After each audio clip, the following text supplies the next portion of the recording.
অংগনবাদী কৰ্মীসকলৰ দৰমহা তেওঁলোকে আগত 2000 টকা ৰাজ্য চৰকাৰৰ পৰা পাই আছিল, ভাৰত চৰকাৰৰ পৰা 4500 টকা পাই আছিল। এতিয়া আমি যিটো ৰাজ্য চৰকাৰে 2000 দি আছিল, এতিয়া তাৰ লগত আমি 1500 যোগ কৰি দিম। তাৰমানে they will get 3500 from state government, 4500 টকা কেন্দ্ৰীয় চৰকাৰৰ পাব। তাৰমানে ৰাজ্য চৰকাৰ আৰু কেন্দ্ৰীয় চৰকাৰে দিয়া টকা প্ৰায় সম হলগৈ। কেন্দ্ৰীয় চৰকাৰে 4500 দিয়ে, আমি 3500 দিম। টোটেল অংগনবাদী দৰমহা 8000 টকা হ'ব, 1500 টকা বৃদ্ধি হ'ব, ৰাজ্য চৰকাৰে দিব। অংগনবাদী কৰ্মীৰ দৰমহা 750 টকা বৃদ্ধি হ'ব। আগতে তেওঁলোকক ভাৰত চৰকাৰে 2250 টকা দিছিলে, ৰাজ্য চৰকাৰে 1000 দিছিলে। এতিয়া ভাৰত চৰকাৰৰ পৰা 2250 টকা পাব আৰু ৰাজ্য চৰকাৰৰ পৰা 1750 টকা পাব, সৰ্বমুঠ 4000 টকা পাব। অৰ্থাৎ সহায়িকা গৰাকীয়ে 4000 পাব, কৰ্মী গৰাকীয়ে 8000 পাব। আৰু বৃদ্ধি কিমান হ'ল? কৰ্মী গৰাকীৰ বাবে 1500 হ'ল, সহায়িকা গৰাকীৰ বাবে 700। অংগনবাদী কৰ্মীৰ দৰমহা 750 টকা বৃদ্ধি হ'ব। আগতে তেওঁলোকক ভাৰত চৰকাৰে 2250 টকা দিছিলে, ৰাজ্য চৰকাৰে 1000 দিছিলে। এতিয়া ভাৰত চৰকাৰৰ পৰা 2250 টকা পাব আৰু ৰাজ্য চৰকাৰৰ পৰা 1750 টকা পাব, সৰ্বমুঠ 4000 টকা পাব। অৰ্থাৎ সহায়িকা গৰাকীয়ে 4000 পাব, কৰ্মী গৰাকীয়ে 8000 পাব। আৰু বৃদ্ধি কিমান হ'ল? কৰ্মী গৰাকীৰ বাবে 1500 হ'ল, আশা কৰ্মীৰ ফিক্স যিটো ৰিনুমাৰেশ্যন আছিলে তাত বৃদ্ধি পাব। অৰ্থাৎ 3000 টকাৰ পৰা 4000 টকালৈ এই ফিক্স ৰিনুমাৰেশ্যন বৃদ্ধি হ'ব। আৰু 1 অক্টোবৰ 2025 পৰা এইটো আৰম্ভ হ'ব। এতিয়া বৰ্তমান 3000 পাই আছে, 2000 চেন্ট্ৰেল গভৰ্ণমেণ্টে দিয়ে, 1000 ষ্টেট গভৰ্ণমেণ্টে দিয়ে। এতিয়া নতুনকৈ অক্টোবৰৰ পৰা 4000 পাব। 4000ত 2500 টকা চেন্ট্ৰেল গভৰ্ণমেণ্টে দিব, 1500 টকা ষ্টেট গভৰ্ণমেণ্টে দিব। টোটেল 1000 টকা বৃদ্ধি আশা কৰ্মীৰ ফিক্স যিটো ৰিনুমাৰেশ্যন আছিলে তাত বৃদ্ধি পাব। অৰ্থাৎ 3000 টকাৰ পৰা 4000 টকালৈ এই ফিক্স ৰিনুমাৰেশ্যন বৃদ্ধি হ'ব। আৰু 1 অক্টোবৰ 2025 পৰা এইটো আৰম্ভ হ'ব। এতিয়া বৰ্তমান 3000 পাই আছে, 2000 চেন্ট্ৰেল গভৰ্ণমেণ্টে দিয়ে, 1000 ষ্টেট গভৰ্ণমেণ্টে দিয়ে। এতিয়া নতুনকৈ অক্টোবৰৰ পৰা 4000 পাব। 4000ত 2500 টকা চেন্ট্ৰেল গভৰ্ণমেণ্টে দিব, 1500 টকা ষ্টেট গভৰ্ণমেণ্টে দিব। অৰ্থাৎ 3000 টকাৰ পৰা 4000 টকালৈ এই ফিক্স ৰিনুমাৰেশ্যন বৃদ্ধি হ'ব। আৰু 1 অক্টোবৰ 2025 পৰা এইটো আৰম্ভ হ'ব। এতিয়া বৰ্তমান 3000 পাই আছে, 2000 চেন্ট্ৰেল গভৰ্ণমেণ্টে দিয়ে, 1000 ষ্টেট গভৰ্ণমেণ্টে দিয়ে। এতিয়া নতুনকৈ অক্টোবৰৰ পৰা 4000 পাব।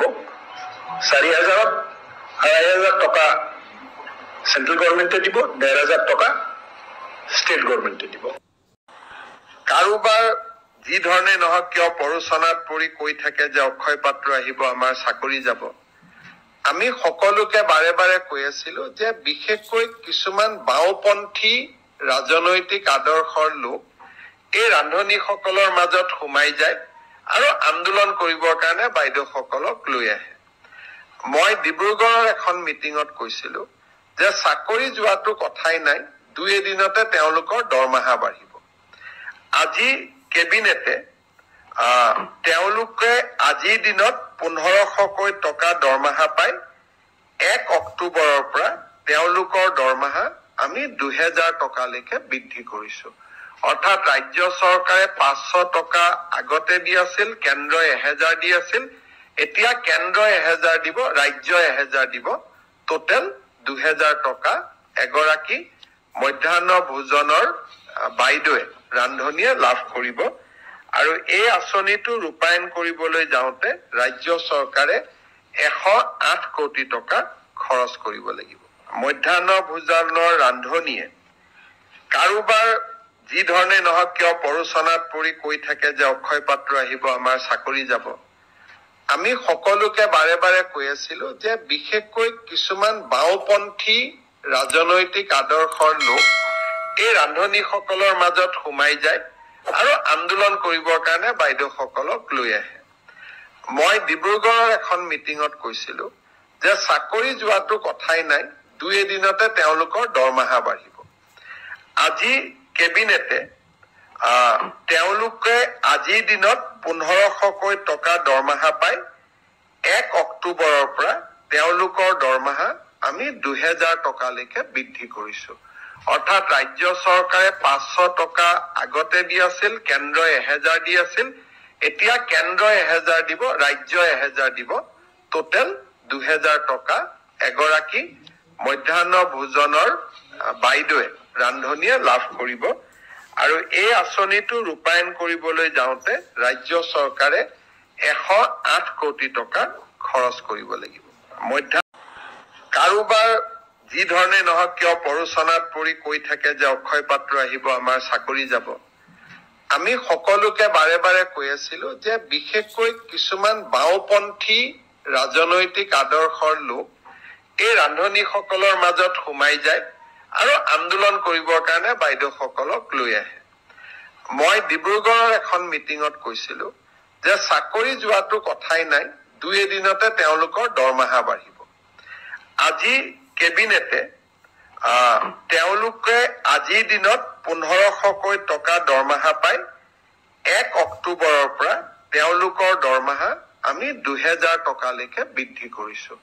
অৰ্থাৎ ৰাজ্য চৰকাৰে 500 টকা আগতে দি আছিল, কেন্দ্ৰই 1000 দি আছিল। এতিয়া কেন্দ্ৰই 1000 দিব, ৰাজ্যই 1000 দিব, টোটেল 2000 টকা এগৰাকী মধ্যাহ্ন ভোজনৰ বাইদেৱে ৰান্ধনীয়ে লাভ কৰিব। আৰু এই আঁচনিটো ৰূপায়ণ কৰিবলৈ যাওঁতে ৰাজ্য চৰকাৰে 108 কোটি টকা খৰচ কৰিব লাগিব। মধ্যাহ্ন ভোজনৰ ৰান্ধনীয়ে কাৰোবাৰ যি ধৰণে নহওক কিয় প্ৰৰোচনাত পৰি কৈ থাকে যে অক্ষয় পাত্ৰ আহিব, আমাৰ চাকৰি যাব। আমি সকলোকে বাৰে বাৰে কৈ আছিলো যে বিশেষকৈ কিছুমান বাওঁপন্থী ৰাজনৈতিক আদৰ্শৰ লোক এই ৰান্ধনীসকলৰ মাজত সোমাই যায় আৰু আন্দোলন কৰিবৰ কাৰণে বাইদেউসকলক লৈ আহে। মই ডিব্ৰুগড়ৰ এখন মিটিঙত কৈছিলো যে চাকৰি যোৱাটো কথাই নাই, 2 এদিনতে তেওঁলোকৰ দৰমহা বাঢ়িব। আজি কেবিনেটে তেওঁলোকে আজিৰ দিনত 1500কৈ টকা দৰমহা পায়। 1 অক্টোবৰৰ পৰা তেওঁলোকৰ দৰমহা আমি 2000 টকালৈকে বৃদ্ধি কৰিছো। অৰ্থাৎ ৰাজ্য চৰকাৰে 500 টকা আগতে দি আছিল, কেন্দ্ৰই 1000 দি আছিল। এতিয়া কেন্দ্ৰই 1000 দিব, ৰাজ্যই 1000 দিব, টোটেল 2000 টকা এগৰাকী মধ্যাহ্ন ভোজনৰ বাইদেৱে ৰান্ধনীয়ে লাভ কৰিব। আৰু এই আঁচনিটো ৰূপায়ণ কৰিবলৈ যাওঁতে ৰাজ্য চৰকাৰে 108 কোটি টকা খৰচ কৰিব লাগিব।